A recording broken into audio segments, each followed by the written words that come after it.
Se você acha que Dungeons and Dragons é só sobre cavaleiros brilhantes salvando o dia, acho que você pode estar enganado.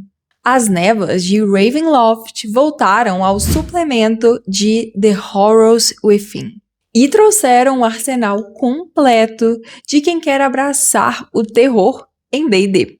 E aí, RPGista, tudo jóia? Aqui é a Clara, da Dupla Crítica, e hoje eu vou falar um pouco sobre Ravenloft, que é um cenário oficial de terror e fantasia sombria do D&D. Ravenloft não é um mundo comum, é uma dimensão de bolso, feita para aprisionar o mal.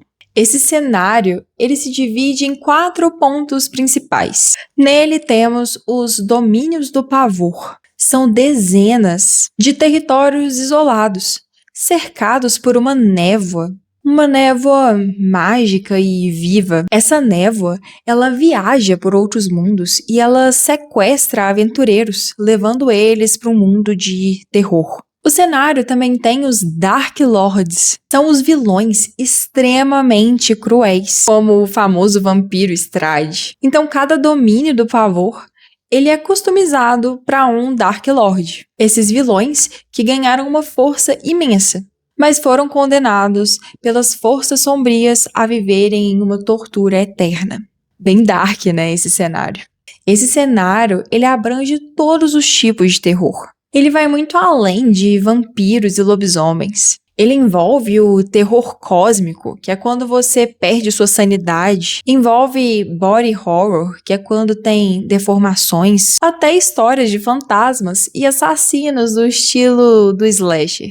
E o último ponto principal de Ravenloft é o clima opressivo. Nesse cenário, os recursos são escassos, as magias podem ser corrompidas. E os heróis têm traumas, têm várias condições. O foco é realmente a sobrevivência e o suspense. Em resumo, Ravenloft é uma armadilha dimensional que o mestre vai usar para testar os seus jogadores, para ver até qual limite os jogadores conseguem superar. E depois de falar um resuminho sobre o que é Ravenloft, agora eu vou falar sobre as novas subclasses e raças que já chegaram nesse cenário. Ainda não chegaram no Brasil, mas já quero destrinchar um pouquinho sobre isso, porque parece que vai ser irado. E essas subclasses e espécies, elas são jogáveis de forma adaptada ao D&D 5.5. E aí, vocês estão animados para criar o seu próprio monstro? E aí, vocês estão animados para criar o seu próximo monstro? Quer dizer, herói? Então, quais são essas 7 novas subclasses sombrias de Ravenloft? Nós temos o Artífice Reanimador, que é uma espécie de Frankenstein. Ele dá choques ao curar aliados e, ao mesmo tempo, fere inimigos nesse processo. Ele também cria um bicho de estimação feito com os pedaços. Bicho de estimação bizarro, né? Temos também o Bardo do Colégio dos Espíritos. Esse bardo, ele não usa o famoso alaúde.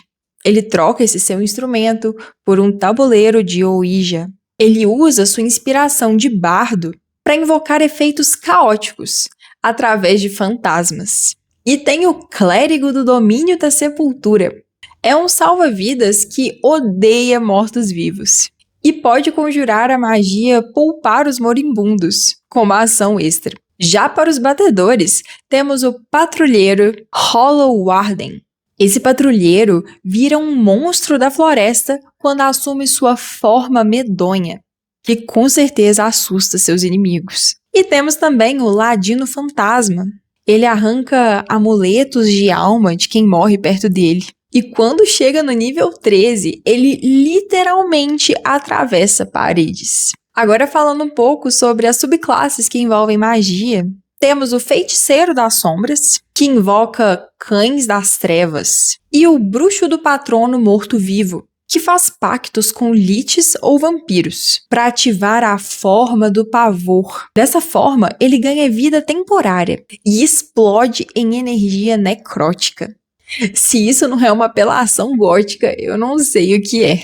E agora que eu comentei sobre as 7 novas subclasses que estão sombrias demais, mas muito iradas em The Ravenloft, eu vou falar sobre as 4 novas espécies.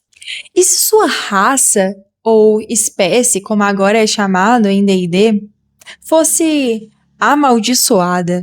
3 dessas novas espécies vieram do Van Richtens Guide, mas estão totalmente atualizadas para serem jogadas com a edição 5.5.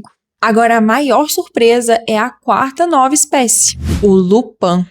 E o Lupin não aparecia oficialmente desde a edição 3.5 do D&D.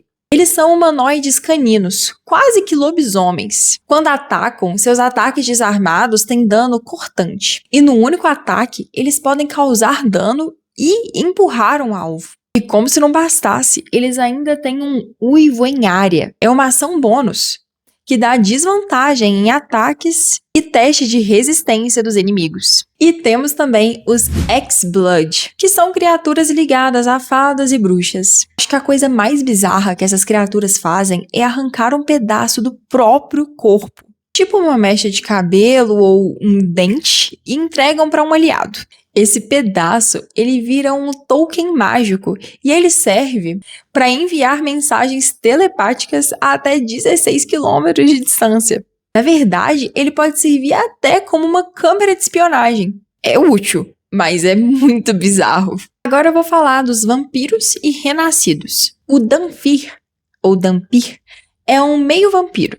Eles andam no teto e nas paredes sem usar as mãos. E tem uma mordida vampírica mortal. Eles usam sua constituição para o dano, e isso permite recuperar seus pontos de vida ou ganhar bônus com base no dano que você causou. E por último, os renascidos. São criaturas que já morreram, mas retornam. Eles podem voltar por alquimia ou por magia. Eles não precisam dormir, não sofrem exaustão por falta de água ou comida, ou até mesmo por falta de ar. E terminam seu descanso longo em apenas 4 horas. Mas o grande triunfo deles é que eles têm uma vantagem quase que roubada. Eles têm vantagem nos testes de resistência à morte. Olha, e para os combeiros de plantão, se você é um renascido ou reborn e junta o talento Toque da Morte, isso vai gerar um combo muito foda. Esse talento, Toque da Morte, ele te dá a magia Toque Arrepiante, que te daria desvantagem em testes de resistência à morte. Mas como você é um renascido, você não tem essa desvantagem. Então você vai ficar só com a parte boa da maldição. Ravenloft traz uma mega ambientação. E ainda mais aliada a essa adaptação, essa nova adaptação às regras de D&D 5.5, pode virar um prato cheio para sua próxima aventura de terror. Agora, a pergunta que não quer calar. Qual foi a subclasse que você achou mais divertida, mais interessante ou até mesmo mais sombria de Ravenloft? E se você gostou desse vídeo e do cenário de Ravenloft, manda pro seu amigo, curte aqui, se inscreve no canal da Dupla Crítica aqui no YouTube e no Instagram.